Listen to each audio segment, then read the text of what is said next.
Alright, so I'm going to be talking about Hasbro's Mentor. It is a supposedly electronic wizard. What it is, it's kind of similar to the Dr. Nim game, if you've ever seen that. That is a game, a mechanical game with marbles, where Dr. Nim is supposedly much smarter than you and can always make you take the last marble. This is a similar game, except an electronic version, where the mentor is supposedly, the man of bronze who's going to beat you and make you, beat you to the finish line basically every time, no matter what you do. And it does work, actually. It is not computerized. It's not digital. I'll show you that afterwards. But let me show you a little bit of the game itself. So here's the game itself. You're going to see how it works in a minute. It comes with 8 cards.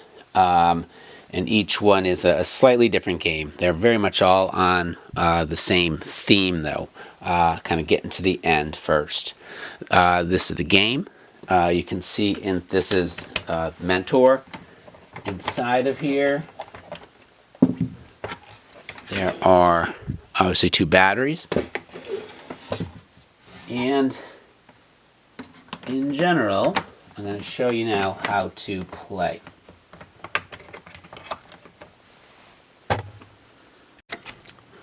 Alright, so we're going to play the first game here, which is called American Tour. It says place the pawn in the pawn hole. Take turns with Mentor moving forward 1, 2, or 3 holes each turn. Try to move the pawn into Chicago on your turn. So a couple things. You can only move it 1, 2, or 3, and Mentor's going to do the same.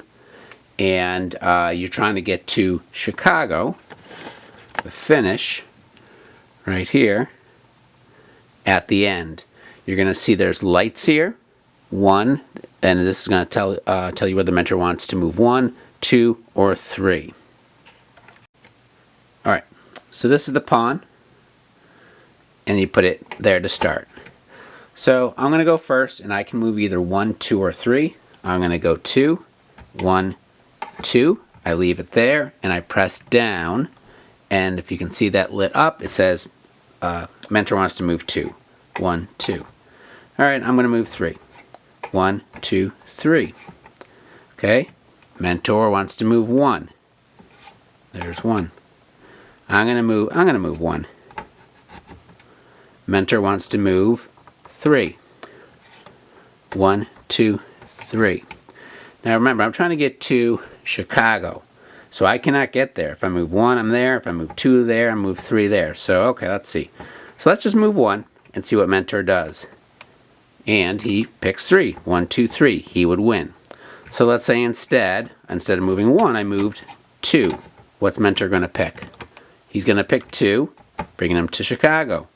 If instead I moved 1, 2, 3, he picks 1. He wins, basically every time. So there is a way to beat him, but, and I'll play one more time real quick, where, I forget how many I moved the first time. I'm going to move 3 this time. 1, 2, 3. He moves 1. I'm going to go another 2. 1, 2. He wants 2. 1, 2. I think that actually is my turn now. So 1, 2. He moves 2. 1, 2. And I'm in the same spot. If I move 1, 2, or 3, the exact same thing will happen. So I'm going to go 3. I'm going to go 2. And he's going to move 2 to win. So he basically is going to win each time. Okay? So you're going to see there's a couple of patterns here. So for instance, if I move 1, he's going to do 3. If I would move 2, he's going to do 2. And if I'm going to do 3, he's going to move 1. Pretty much every time, okay? So again, so imagine I move 3. He wanted to move 1. If I go another 2, he most likely, will do 2. So if I move 3, 1, 2, 3, he should do 1, which sets him up to win again. So there's a way to beat him. The way to beat him is to let him go first. And you're going to see what happens. So he says 1. So I know that the secret number that kind of goes with that is 3. So I'm going to move 3. 1, 2, 3. He's going to move 1. So I'm going to move 3. 1, 2, 3. He's going to move 1. I'm going to move 3. 1, 2, 3, which puts me in that great spot. He goes 1, and unless I'm kind of a dope, I'm going to move 1, 2, 3, and finish. Okay? So that's the basic idea. So there are numerous games all with the same idea. So this one is called, it's a golf game, and it's called Hole in One. Place the pawn in the pawn hole. Take turns with mentor, moving forward 1, 2, or 3. So you see that again. Try to move the pawn into the clubhouse on your turn. Okay? So here's the clubhouse.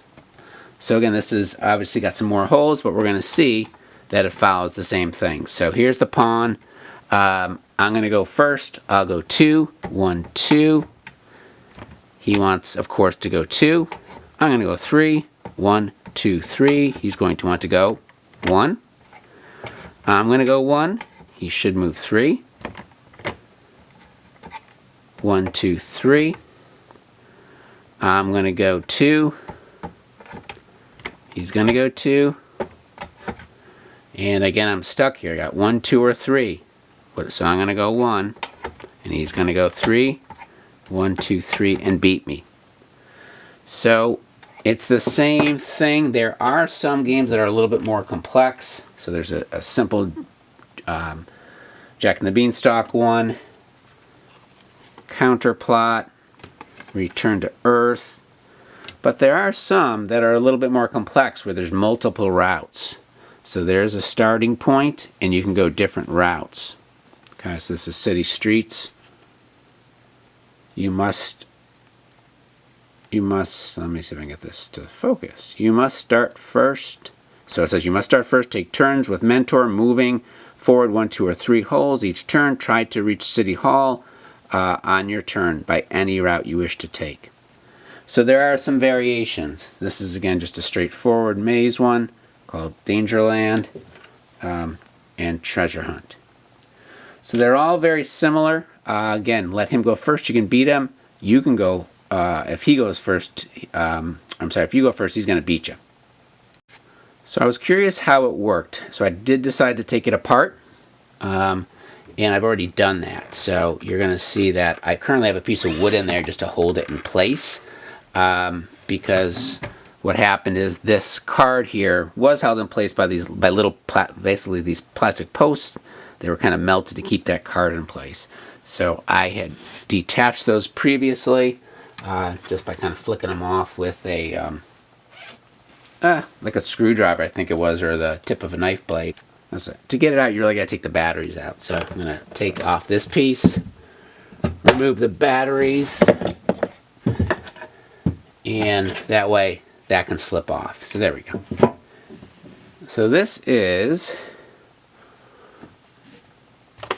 the brains, so to speak, a mentor, and you can see obviously that it in fact is not digital at all. It is purely electronic. On the card itself is that there's different pathways obviously leading to different light bulbs. Okay, so there's these, there's this, and then there's this. Alright, so here's the game without obviously the top or without mentor. You can kind of see dots. So those obviously correspond to the card, the dots in the cards. If you lay them over, if you line them up, you can see the dots through there. So that's where you're going to touch, right, from the board itself. Okay, so that's what those kind of dots are. I think it's from use. I don't know that was actually originally there. All right, so I have the batteries in there, so it's as if I'm playing. So if I was in the starting point and mentor, which would be here, pushes down to complete the circuit, it's going to show me move 2, or mentor moves 2. This is so anytime it's in this spot, in this kind of raceway here, anywhere, it's going to tell me to do 1. And in here is going to see 2. Again, it's not lit up that great, but there you go. And then from here, obviously, is the 3 light. So it is really just a simple game of switches and completing a circuit. Obviously, this design, and again, this part I can't so much understand, or kind of beyond my pay grade, so to speak, is what gives it the Dr. Nim-like quality. Whereas if you're in one spot, it's always going to tell you 3. So if I'm here, if I was to go 1, 2, 3, or actually that's the starting point, right? I actually got to look at the card. Hold on one second. Oh yeah, so that's the thing. So yeah, you got to kind of figure it out. So if I was here and I went 1, 2, 3, I'm here, and that's going to tell Dr. Nim move 1, in which case is over here. I can move, again, it's going to be hard to follow this, but I could move, let's say 1, 2, and that should correspond to 2. And so if you follow that, basically they know this circuit, and they've just made variations on the card to make it work so that, again, if I move 1, Mentor always moves 3. If I move 2, he always moves 2, 3, and 1. So it's kind of symmetrical. The directions say there are ways to beat it. I'm not sure if there's a different way to beat it besides having Mentor go first. I haven't played all the games, but again, it's just kind of a neat version of, again, in a way that I see is very similar to Dr. Nim, which kind of does the same thing with the marbles. If you pick a certain number in marbles, he'll pick the other one, and he will beat you unless you know that. So hope that was interesting. Appreciate any feedback, or if anybody else can say anything else kind of smart about how this board works. I would appreciate it. It's a kind of a really cool game, and thanks for watching.